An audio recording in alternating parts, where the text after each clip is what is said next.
Okay, so we are starting with lines and angle की lines and angle होता क्या है, लाइंस एंड एंगल का बेसिक कंसेप्ट पे आएंगे, उसके बाद एंगल्स पे आएंगे, एंगल्स कितने टाइप के होते हैं, राइट, और ऐसे ही हम अपना थोड़ा कंसेप्ट डेवलप करेंगे ताकि 9th तक का टॉपिक हमें क्लियर हो जाए, राइट। तो इनिशियल फेज से स्टार्ट कर रहे हैं कि सबसे पहले भाई लाइन क्या होता है, लाइन भी नो दैट क्या होता है भाई, ऐसे अगर मैं ड्रॉप कर दूं तो it is a line. Line की सबसे बड़ी जो पहचान होती है, इन द सेंस सबसे जो आप कह सकते हो कि भाई ये लाइन है, वो क्या है, लाइन आप किसी भी चीज को कह सकते हो अगर उसके बोथ साइड एरोस लगे, in the sense both side से वो एक्सटेंड हो सकती है। जैसे मैंने कहा देखो यहाँ पे भी एरो लगा है, तो मैं इस लाइन को यहाँ से भी एक्सटेंड करके आगे तक लेके जा सकती हूँ, राइट। ऐसे यहाँ पे भी एरो लगा है, इस लाइन को मैं यहाँ से एक्सटेंड करके आगे तक लेके जा सकती हूँ। ये चीज क्लियर है, तो इट इज अ लाइन। अब अगर आपके पास आ जाए कि भाई रे क्या होती है, रे, तो रे क्या बोलेंगे, रे क्या होती है, देखो रे आपने सुना ना, रे ऑफ लाइट, सन से क्या आता है, सन से रे ऑफ लाइट आती है, राइट। तो रे क्या होता है, इन द सेंस कि सन तो भाई मेरा यहाँ पे है और इससे क्या आ रही है, रे आ रही है। अब ये रे ऐसे थोड़ी है यहीं तक आके स्टॉप हो जाती है, रे तो भाई कितनी जगह जा सकती है, और नीचे आएगी और नीचे आएगी, पर क्या रे यहां से आगे जा सकती है, रे उल्टा थोड़ी जाएगी, सन से ही तो रे आ रही है, राइट। इन द सेंस एक एंड इसका फिक्स होता है और एक मेरा ओपन होता है, और ये जो ओपन एंड होता है ये कहीं भी जा सकता है। तो यहां से हमें एक चीज क्लियर होनी चाहिए कि जहां पे भी एरो लगा होता है ये हमेशा ओपन एंड होता है, और जहां पे डॉट लगी होती है वो क्लोज एंड होता है। डॉट से लाइन आगे एक्सटेंड नहीं हो सकती, पर रे से ये जो हमारे पास एरो है, एरो से लाइन बहुत इजीली आगे एक्सटेंड हो सकती है, राइट। तो अगर किसी ने कहा भाई इस रे को एक्सटेंड करना है मुझे, तो I can extend like this, I can extend like this, right. कभी भी मैं पीछे एक्सटेंड नहीं कर सकती इसको, क्योंकि पीछे स्टॉप है, पीछे हो जा ही नहीं सकती है, राइट। अब अगर आपके पास आ जाए कि लाइन सेगमेंट क्या होता है, अब क्या है कि लाइन सेगमेंट क्या होता है, क्या होता है लाइन सेगमेंट, एनीवन, बेटा लाइन सेगमेंट हमारे पास जैसे मैंने कहा ये और ये, तो लाइन सेगमेंट में देखो इसमें भी डॉट आ गई, इसमें भी डॉट आ गई, इन द सेंस ना ये मेरा यहां से एक्सटेंड हो सकता है, ना ये मेरा यहां से एक्सटेंड हो सकता है, राइट। ये एक फिक्स्ड लेंथ है आपके पास कि भाई लाइन सेगमेंट ऑफ 3 सेंटीमीटर अगर आ गया कि भाई लाइन सेगमेंट ऑफ 3 सेंटीमीटर क्या है, तो अब क्या लिख दोगे भाई, ये मैंने 3 सेंटीमीटर का लाइन सेगमेंट बना दिया, इन द सेंस ना ये यहां से एक्सटेंड हो सकता है, ना ये यहां से एक्सटेंड हो सकता है। ये चीज क्लियर है, तो लाइन सेगमेंट हमें क्लियर हो गई। ये हमारे पास लाइन सेगमेंट है जिसमें बोथ साइड डॉट लगी होती है, इन द सेंस एरो नहीं लगा होता, तो ये क्या हो गया मेरे पास, ये मेरे पास लाइन सेगमेंट हो गया। ये चीज क्लियर है। अब हम आते हैं आगे बेटा एडजेसेंट, पहले एंगल देख लेते हैं एंगल क्या होता है, उसके बाद एडजेसेंट एंगल्स में आएंगे, ठीक है। तो एंगल क्या होता है, देखो अगर मेरी एक रे यहाँ पे है, राइट, और एक रे यहाँ पे है, इसके बीच में जो भी पार्ट है, जो भी एंगल फॉर्म, जो भी चीज है, वो उसको मैं क्या लिख दूंगी, angle, it is an angle, right. एक रे ये है, एक रे ये है, जिस पे भी ये इंक्लाइंड है, जिस भी डिग्री पे ये इंक्लाइंड है, वो उसका क्या हो जाता है, एंगल, राइट। तो मेरे पास ये क्या हो गया भाई, ये मेरे पास एंगल हो गया। अब मेरे को नेमिंग आनी चाहिए एंगल की, तो अगर मैंने कहा ये ए है, ये ओ है, ये बी है, राइट, तो इस एंगल का मुझे नाम लिखना है, तो क्या लिखूंगी, angle A O B. Centre वाला एंगल होता है हमेशा, इन द सेंस जो भी एंगल की बात हो रही है वो हमेशा सेंटर में आना चाहिए। कोई भी बच्चा इसको ऐसे नहीं लिखेगा ए बी ओ, वो रॉन्ग हो जाएगा, क्योंकि इसमें क्या, अगर ए बी ओ लिखोगे तो इससे क्या समझ आएगा कि भाई मेरा एंगल बी पे फॉर्म हो रहा है, पर बी पे थोड़ी एंगल फॉर्म हो रहा है, आपका एंगल तो ओ पे फॉर्म हो रहा है ना। तो angle A O B is the right representation of this angle. ये चीज क्लियर है, तो एंगल हमें क्लियर हो गया, हाउ टू राइट एंगल। अच्छा अगर मैंने ऐसे लिखा सपोज सी डी ई और आपसे कहा कि भाई एंगल का नाम बताओ, तो क्या बोलोगे, एंगल सी डी ई, क्योंकि डी एंगल की बात हो रही है। ये चीज क्लियर है, आगे चले। तो ये चीज हमें क्लियर हो गई है। एक्यूट एंगल, ऑब्ट्यूज एंगल, ये सब क्लियर है। एक्यूट एंगल क्या होता है, एक्यूट एंगल जो कि लेस देन 90 डिग्री होता है, एक्यूट एंगल। राइट एंगल क्या होता है, राइट एंगल एकदम 90 डिग्री एग्जैक्ट, ठीक है। ऑब्ट्यूज एंगल क्या होता है, ग्रेटर देन 90 डिग्री। ये चीज क्लियर है, ये तीनों एंगल क्लियर है। तो if you have to draw acute angle, वो कुछ ऐसा सा होगा राइट, राइट एंगल मेरे पास स्ट्रेट लाइन ये भी ऐसा, राइट, ऑब्ट्यूज एंगल कुछ ऐसा सा होगा। ये चीज समझ आ रही है, ये चीज समझ आ गई। अब देखो, अब एंगल्स में थोड़ा सा आगे चलेंगे। सबसे पहले ये समझेंगे कि एडजेसेंट एंगल क्या होते हैं। एडजेसेंट एंगल क्या होते हैं भाई, एनीवन? एडजेसेंट एंगल हमारे पास होते हैं कि भाई अगर मेरे पास सपोज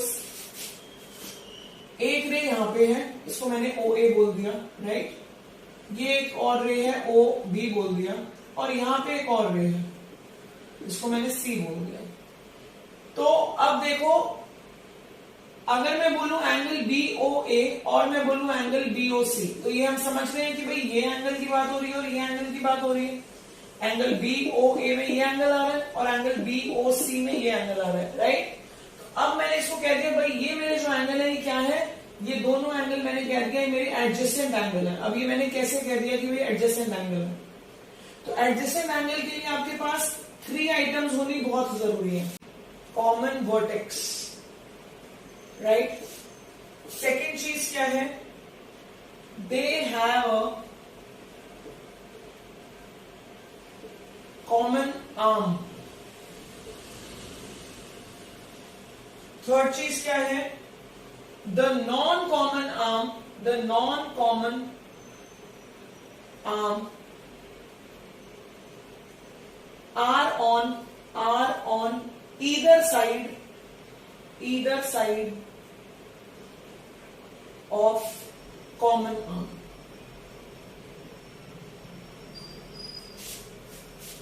ये बात समझ आ रही है, ये चीज समझ आ रही है।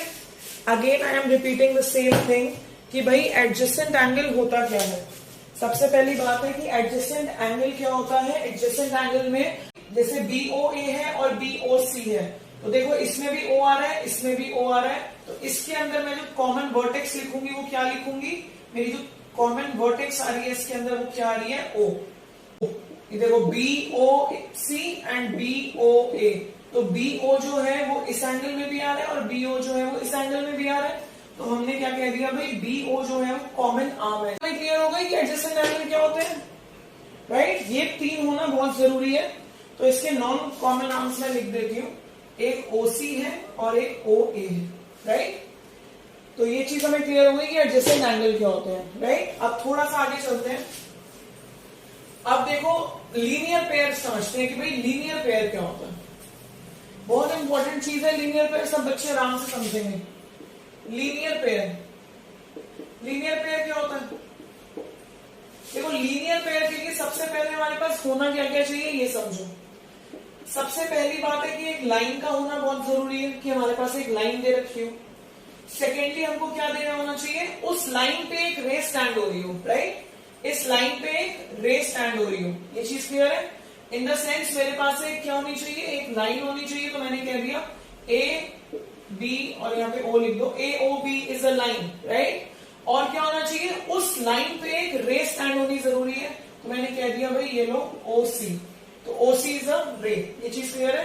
तो जब भी आपको लीनियर पेयर लगाना है आपको क्या देखना है, आपको देखना है कि भाई एक लाइन होनी चाहिए। जब भी आपको लीनियर पेयर लगाना है तो आपको क्या देखना है, एक आपके पास लाइन होनी चाहिए और उसी लाइन पे एक रे स्टैंड होनी चाहिए। ये 2 चीजें लीनियर पेयर में देखना जरूरी है, तभी मेरा लीनियर पेयर लग सकता है, अदरवाइज मेरा लीनियर पेयर नहीं लगेगा, राइट। तो इसमें मैं क्या लिखूंगी, AOB इज अ लाइन, ये एक लाइन है, right, and OC is a रे, OC एक रे है।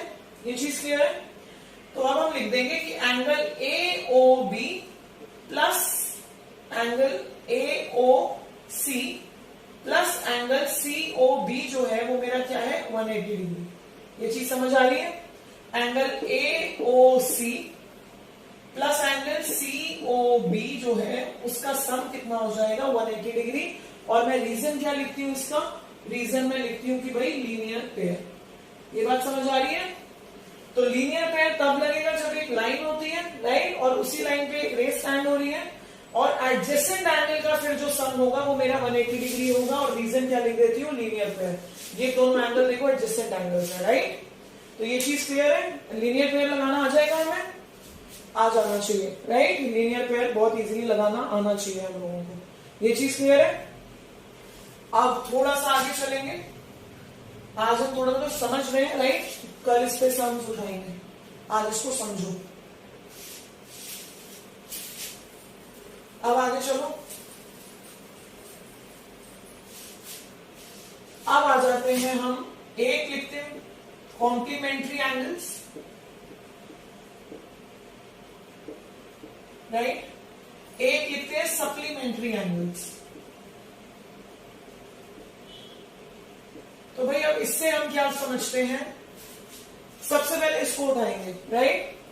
तो मेरे पास कॉम्प्लीमेंट्री एंगल्स क्या होता है, देखो बेटा, अगर मेरे पास दो एंगल है, suppose angle A and angle B, और मेरे को दे रखा है कि ए एंड बी क्या है, ये कॉम्प्लीमेंट्री एंगल्स है, तो मैं क्या समझूंगी इससे, अगर लिखा हुआ है A and B are complementary angles, तो इससे मेरे को समझ क्या आएगा, मैं इससे समझूंगी कि भाई मेरा ए और बी का जो सम है वो मेरा 90 डिग्री है। ये चीज सब बच्चे याद रखेंगे। अगर मुझे दे रखा होगा कि ए एंड बी मेरे कॉम्प्लीमेंट्री एंगल्स हैं, तो इससे क्या समझेंगे कि इन दोनों एंगल को जब हम ऐड करेंगे तो मेरे पास रिजल्ट क्या आना चाहिए, 90 डिग्री। ये चीज क्लियर है। ऐसे अगर आपको इसमें दे रखा होगा कि angle A and angle B क्या है, आर सप्लीमेंट्री एंगल्स, तो इससे क्या समझेंगे कि भाई angle A plus angle B का जो सम है वो मेरे पास 180 डिग्री होना चाहिए। ये चीज समझ आ रही है। सप्लीमेंट्री एंगल्स क्या होते हैं, दो एंगल्स का जो सम है वो 180 डिग्री होना चाहिए, और कॉम्प्लीमेंट्री एंगल्स है वो क्या होते हैं, दो एंगल्स का मेरा जो सम है वो कितना होना चाहिए, 90 डिग्री। ये चीज याद रखना, राइट। इस पे